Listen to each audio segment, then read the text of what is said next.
Hello दोस्तों, राधे राधे, जय श्री कृष्ण, हर हर महादेव। मनुष्य का भाग्य बड़ा होता है या कर्म। दोस्तों, गरुड़ पुराण में बताया गया है कि जब मनुष्य का भाग्य लिखा जाता है तब उसके कर्मों से उसका भाग्य बदल जाता है। हमारा भाग्य कैसे बदल जाता है? क्या हमारा भाग्य पहले से लिखा होता है या हमारे कर्मों से बदलता रहता है? लेकिन गरुड़ पुराण में हमारे भाग्य के बारे में विस्तृत रूप से जानकारी दिया गया है। तो आइए शुरुआत करते हैं गरुड़ पुराण की उस ज्ञानवर्धक प्रस्तुति की जिसमें मनुष्य के भाग्य के बारे में बताया गया है। नमस्कार दोस्तों, स्वागत है हमारे इस चैनल मुकेश मिश्रा 50 पर। मित्रों, गरुड़ पुराण की इस ज्ञानवर्धक प्रस्तुति से आप खो जाएं। इससे पहले हम आपको बता दें कि इस वीडियो को आधा अधूरा देखने की गलती बिल्कुल भी ना करें, क्योंकि यह गरुड़ पुराण की ज्ञानवर्धक प्रस्तुति है जो आपके जीवन में भाग्य से जुड़ी है।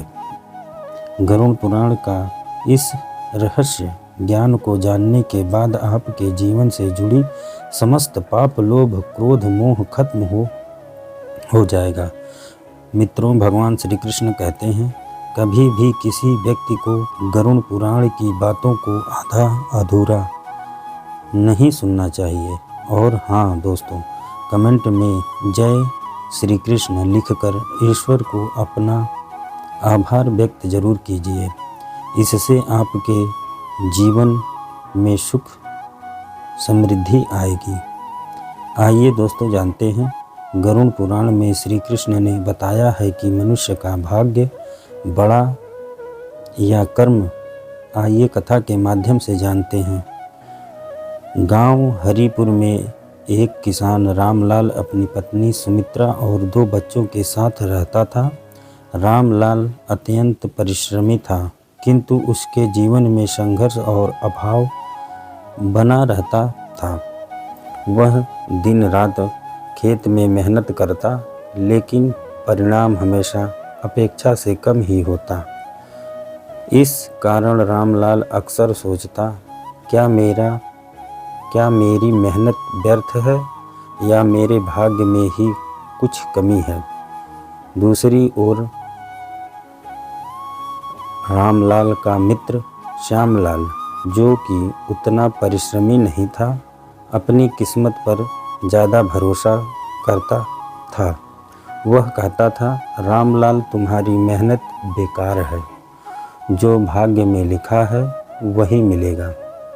भाग्य बनाम कर्म का द्वंद्व। एक दिन रामलाल के जीवन में एक महत्वपूर्ण मोड़ आया। वह अपने खेत की जुताई कर रहा था, तभी उसे मिट्टी में दबी हुई एक पुरानी मटकी मिली। मटकी में सोने के सिक्के भरे हुए थे। रामलाल ने सिक्कों को देखकर सोचा, क्या यह मेरा भाग्य है या मेरी मेहनत का फल। श्यामलाल ने इस घटना को सुना और रामलाल से कहा, देखा, भाग्य बड़ा होता है। यदि यह तुम्हारी मेहनत का फल होता तो इतने सालों से तुम्हारे खेत में कुछ न कुछ अवश्य उगता। रामलाल इस बात से सहमत नहीं था। उसने कहा, यदि मैंने मेहनत न की होती और खेत की जुताई न की होती तो यह मटकी कभी न मिलती। रामलाल और श्यामलाल दोनों अपने विचारों के उत्तर के लिए गांव के प्रसिद्ध साधु स्वामी प्रज्ञानंद के पास पहुँचे।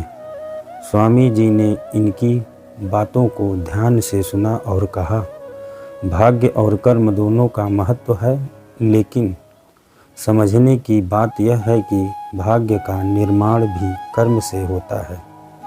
श्यामलाल ने पूछा, महाराज, यदि भाग्य कर्म से बनता है तो फिर ऐसा क्यों होता है कि कुछ लोग मेहनत करते हैं फिर भी असफल रहते हैं। स्वामी जी ने उत्तर दिया, हर कर्म का परिणाम तुरंत नहीं मिलता।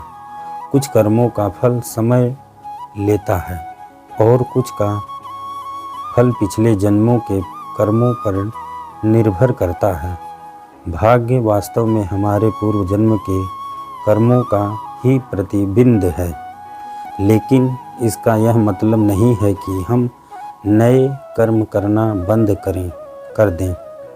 वर्तमान के कर्म ही भविष्य का भाग्य बनते हैं। जीवन का परिवर्तन।